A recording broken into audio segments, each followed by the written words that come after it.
एखादं अपत्य जन्माला येतं, वेगवेगळे संस्कार झाले की त्याचं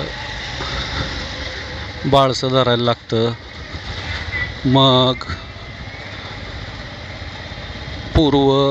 काय म्हणू शकतो त्याला, किंगस्टर गार्डन म्हणजे बालवाडीत त्याचं नाव घालायचं असेल म्हणजे शिक्षण संस्कार चालू होतो त्याचा. परत LKG UKG करत करत फर्स्ट. हे सगळं सांगायचं कारण असं की दरम्यान तुम्हाला वेगवेगळ्या सार्वजनिक सुट्ट्या मिळतात, पण त्यामुळं अभ्यासक्रम तात्पुरता टाळता येतो, पण कायमस्वरूपी त्याला बगल देता येत नाही. नमस्कार मित्रांनो, जमीन अधिग्रहण प्रक्रिया ही तुम्ही टाळू शकता, पण कायमस्वरूपी नाही. शालेय शिक्षणाप्रमाणेच ती स्वतःचं अधिराज्य अबाधित ठेवते.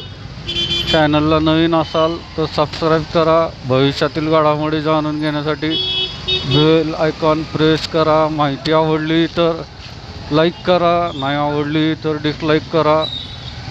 लोकशाहीमध्ये जो अधिकार दिलेला आहे व्यक्त व्हायचा, तर कमेंट करा.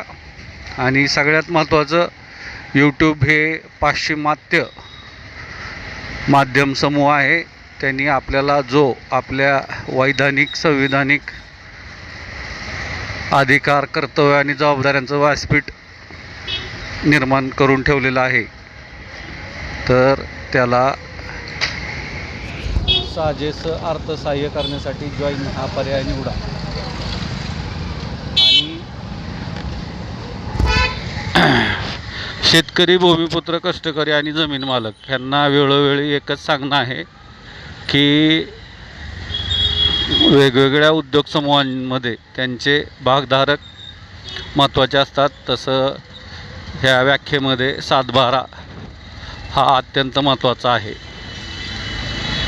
जे काही FDI असेल किंवा दावोस असेल किंवा आणखीन भविष्यात येणारी गुंतवणूक असेल, ह्या सगळ्यांचा प्रभाव हा फक्त आणि फक्त 7/12 धारक म्हणजेच प्रत्यक्ष जमिनीवरती पडणार आहे. महाराष्ट्राचे एकूण क्षेत्रफळ आणि लोकसंख्या पाहता सोनं चांदी तर भाव खातच आहे, जमीन दिसत नाही आहे, पण निश्चितच